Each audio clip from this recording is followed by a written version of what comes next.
اعوذ باللہ من الشیطان الرجیم بسم اللہ الرحمن الرحیم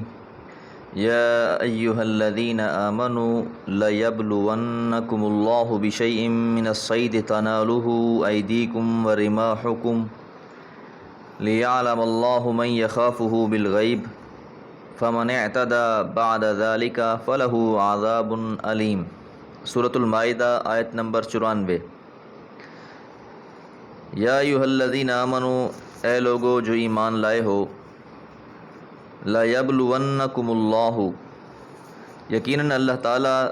تمہیں آزمائیں گے، من الصید، شکار سے، بشیء من الصید، شکار میں سے کسی بھی چیز سے، تنالہ ایدیکم ورماحکم، جس پر تمہارے ہاتھ اور تمہارے نیزے پہنچ رہے ہوں گے۔ اللہ تعالیٰ نے سورہ مائدہ کی آیت نمبر 87 میں حلال چیزوں کو حرام ٹھہرانے سے منع فرمایا تھا۔ اب اس آیت میں وہ چیزیں ذکر کی ہیں جو کچھ وقت کے لیے بطور امتحان حرام فرمائی، یعنی احرام کی حالت میں خشکی کے جانوروں کا شکار کرنا منع ہے۔ اور اس کے اندر آزمائش کیا ہے، اور اللہ تعالیٰ اس آزمائش سے آگاہ بھی فرما رہے ہیں کہ جو حالت احرام میں دفعتاً شکار سامنے آ جائے، چونکہ یہ ممانعت اصلاً کی ہی اس لیے گئی ہے کہ لوگوں کے ایمان اور تقوی کو جانچا جائے، اس لیے پہلے سے خبردار کر دیا گیا کہ ایسے مواقع پیش آئیں تو تم احرام باندھے ہوئے ہو اور تمہیں کوئی ایسا جانور نظر آ جاتا ہے، ہرن ہے، بیل ہے، یا کوئی بھی ایسا جانور جس کا تم شکار کر سکتے ہو، تو تم نے احرام کی حالت میں شکار نہیں کرنا۔ تو مطلب یہ ہے کہ آزمائش کے ان مواقعوں پر اپنے عزم و ایمان کی حفاظت کرنا، اس سے پھسل نہ جانا، جس طرح بنی اسرائیل ہفتے کے دن میں پھسل گئے تھے کہ انہیں یوم السبت سے منع کیا گیا تھا، لیکن وہ لوگ اس آزمائش پہ پورے نہ اترے۔ اور اس تنبیہ کی اہمیت اچھی طرح سمجھنے کے لیے چند باتیں ہمیں سمجھنا ہوں گی۔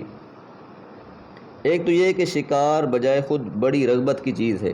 اور بالخصوص اہل عرب کے لیے جن کی تفریح اور معاش دونوں چیزوں کا انحصار بڑی حد تک شکار پر ہی ہوتا تھا۔ دوسری یہ کہ جب کسی مرغوب چیز سے انسان کو منع کیا جاتا ہے تو اس کے اندر مزید رغبت بڑھ جاتی ہے۔ عربی کے ایک مثل ہے، الانسان حریص علی ما منع، کہ انسان کو جس چیز سے روکا جائے اس کے اندر اس کا حرص اور بڑھ جاتا ہے۔ جس طرح ساون کے اندھے کو ہر جگہ ہرا ہرا نظر آتا ہے، اسی طرح اس کو بھی ہر جگہ وہی چیز نظر آتی ہے جس سے اسے روکا جا رہا ہو۔ اور تیسرا یہ کہ جن چیزوں سے بھی منع کیا گیا ہے، اصل امتحان ہے کہ اللہ تعالیٰ دیکھے کہ کون ہے ان میں سے جو تقوی اختیار کرنے والا ہے اور کون تقوی اختیار کرنے والا نہیں ہے۔ تو یہاں ایک لحاظ سے مماثلت ہو جاتی ہے، مشابہت ہو جاتی ہے اس آزمائش کے ساتھ جس میں بنی اسرائیل کو جانچا گیا تھا۔ یا دوسرے سپارے کے آخری رکوع میں ہم نے یہ بات جانی تھی کہ اللہ تعالیٰ نے جالوت اور طالوت کا جو واقعہ ہے، اس میں جو لوگ اہل ایمان طالوت کے ساتھ تھے تو بھوک اور پیاس کی حالت میں ان کا گزر ایک نہر سے ہوا، تو اللہ تعالیٰ کی طرف سے یہ آزمائش ان پر رکھ دی گئی کہ تم نے اس میں سے پانی نہیں پینا سوائے ایک چلو کے۔ تو اکثر ان میں سے جو تھے وہ نہر میں کود گئے یا انہوں نے پیٹ بھر کے پانی پی لیا، تو آزمائش میں وہ ناکام ہو گئے۔ تو بہرحال اللہ تعالیٰ کی طرف سے یہ آزمائشیں ہوتی ہیں، اور مقصد کیا ہے اس کا آزمائش کا کہ لیعلم اللہ، جان لے اللہ تعالیٰ، من یخافہ بالغیب، کون ہے جو ڈرتا ہے اس سے غیب کی صورت میں، کہ جب اس پر یہ آزمائش آئی تو ان میں سے کون ایسے لوگ ہیں جن کے اندر تقوی ہے، ڈرنے والے ہیں۔ تو یہ اس آزمائش کا مقصد بیان ہوا ہے۔ عالم یعلم کے معنی کہ کسی چیز کو جان لینا، ممتاز کر دینا۔ تو مطلب یہ ہوا کہ یہ امتحان اللہ تعالیٰ نے اس لیے رکھا ہے کہ ان لوگوں کو ممیز کر دے جو اللہ سے ڈرنے والے ہیں، تقوی اختیار کرنے والے ہیں، اور اللہ کے لیے اپنی خواہشات نفس کو ترک کر دینے والے ہیں۔ ابتلاء احکام سے متعلق اس صورت کے شروع میں بھی یہ بات گزر چکی ہے